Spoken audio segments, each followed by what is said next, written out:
नमस्कार साथियों, ज्ञान की धारा में आप सभी का एक बार फिर से बहुत बहुत स्वागत है। आज हम साथियों शरद पूर्णिमा की कथा का श्रवण करेंगे और यह भी देखेंगे कि 16 या 17 अक्टूबर किस तारीख को शरद पूर्णिमा मनाई जाएगी और शरद पूर्णिमा का शुभ मुहूर्त। आज इस वीडियो में हम देखेंगे कि आश्विन मास के शुक्ल पक्ष में आने वाली शरद पूर्णिमा कब है, शरद पूर्णिमा पूजा का शुभ मुहूर्त, पूजा की विधि, स्नान दान का शुभ मुहूर्त, खीर कब मनाएं और इस दिन किए जाने वाले कुछ विशेष उपायों के बारे में आज हम इस वीडियो में चर्चा करेंगे। दोस्तों, शास्त्रों के अनुसार प्रत्येक मास में आने वाली पूर्णिमा खास होती है, लेकिन आश्विन मास की पूर्णिमा साल की सभी पूर्णिमा तिथियों में खास मानी जाती है। इस पूर्णिमा को शरद पूर्णिमा, राज पूर्णिमा या कोजागर पूजा के नाम से भी जाना जाता है। ज्योतिष के अनुसार शरद पूर्णिमा के ही दिन चंद्रमा 16 कलाओं से परिपूर्ण होता है। कहते हैं कि इस दिन आसमान से अमृत की वर्षा होती है। इस दिन भगवान विष्णु जी के साथ माता लक्ष्मी जी की पूजा करना बहुत ही शुभ होता है। इस दिन चावल की खीर बनाकर चंद्रमा की रोशनी में रखी जाती है।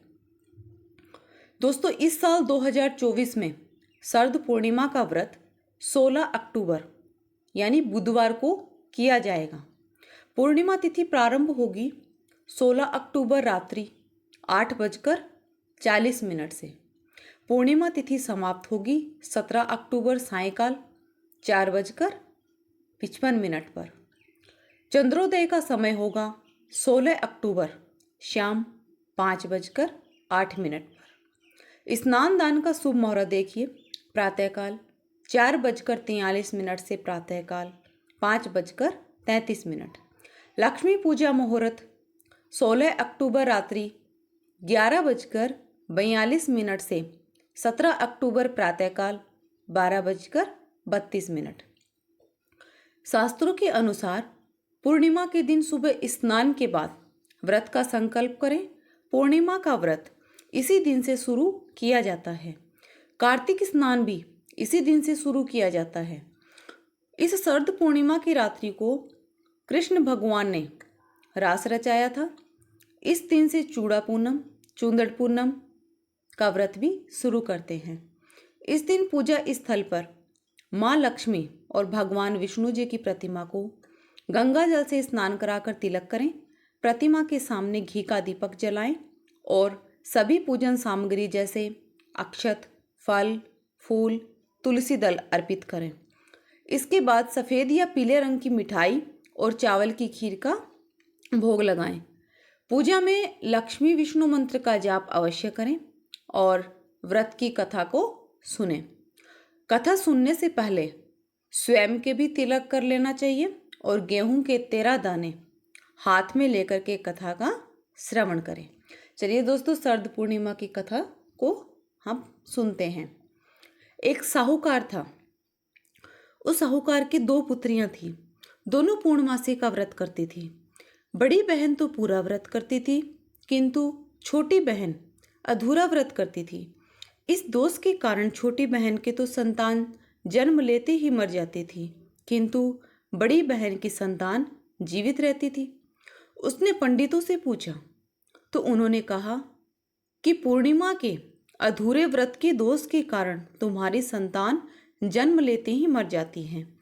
अब से तुम पूर्णिमा का व्रत विधि विधान सहित पूरा किया करो, तब ऐसा नहीं होगा। छोटी बहन ने वैसा ही किया, किंतु इस बार भी उसका पुत्र पैदा होते ही मर गया। दुखी होकर बालक को पीढ़े पर रखकर कपड़ा ओढ़ा दिया और बड़ी बहन को कहा, मेरे घर चलो, मेरा बच्चा बहुत बीमार है। बड़ी बहन बच्चे को देखने चली आई। अनजाने में वह उसी पीढ़े पर बैठने लगी जिस पीढ़े पर बच्चा लेटाया हुआ था। उसी समय उसका लहंगा बच्चों को छू जाने से बालक जैसे सोया हुआ था, तुरंत ही वह जग गया।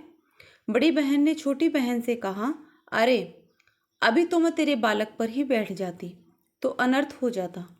छोटी बहन ने कहा कि बहन, अनर्थ तो हो चुका था, लेकिन तुम्हारे पूर्णमासी के व्रत के पुण्य से मेरा बालक जो मर चुका था वह फिर से जीवित हो गया। तभी से पूर्णमासी का पूरा व्रत करने की बात का ढिंढोरा नगर भर में पिटवा दिया गया कि सभी पूर्णमासी का पूरा व्रत करें, कोई भी अधूरा व्रत ना करें। बोलिए श्री लक्ष्मी नारायण की जय। दोस्तों, पंचांग के अनुसार इस साल 16 अक्टूबर शरद पूर्णिमा की रात 8:40 से चांद की रोशनी में आप खीर बनाकर रख सकते हैं और अगले दिन प्रातःकाल स्नान कर उस खीर को प्रसाद रूप में सभी सदस्यों को ग्रहण करनी चाहिए। मान्यता है कि इस दिन चंद्रमा की किरणों में अमृत होता है। इस खीर को खुले आसमान में नीचे रखने से औषधीय गुण खीर में मिल जाते हैं, जिसे ग्रहण करने पर आरोग्य की प्राप्ति होती है। शरद पूर्णिमा के कुछ उपाय हम देखेंगे साथियों। देखिए, नंबर 1, शरद पूर्णिमा की रात चंद्रमा की रोशनी में खीर रखकर इसे ग्रहण करने पर आरोग्य की प्राप्ति होती है। नंबर 2, शरद पूर्णिमा की रात लक्ष्मी जी की षोडशोपचार विधि से पूजा कर श्री सूक्त का पाठ, कनकधारा स्तोत्र और विष्णु सहस्त्र नाम का पाठ करना बहुत शुभ होता है। नंबर 3, पूर्णिमा की रात माँ लक्ष्मी जी के सामने घी का दीपक जलाकर उन्हें गुलाब के फूलों की माला अर्पित करें। नंबर 4, इस दिन इस स्फटिक की माला से माँ लक्ष्मी जी के महामंत्र ओम ह्रीं श्री कमले कमलाले प्रसीद प्रसीद महालक्ष्मी नमः का कम से कम 108 बार जाप करने पर सुख समृद्धि की प्राप्ति होती है। तो दोस्तों, आपको यह कथा और यह उपाय और इससे संबंधित जानकारी अगर अच्छी लगी हो तो इस वीडियो को एक लाइक और इसे परिवार में अपने अन्य लोगों को भी शेयर करें और कमेंट सेक्शन में एक बार ओम नमो भगवते वासुदेवाय नमः अवश्य लिखें और आपके अपने इस चैनल ज्ञान की धारा को सब्सक्राइब कर बेल आइकन पर ऑल नोटिफिकेशन को क्लिक कर दे ताकि आपको मेरी ऐसी ही हर एक नई आने वाली ज्ञानवर्धक वीडियो का नोटिफिकेशन सबसे पहले मिलता रहे। तो चलिए दोस्तों, मिलते हैं नई वीडियो में एक नई जानकारी के साथ। तब तक के लिए आप सभी को मेरा प्रणाम।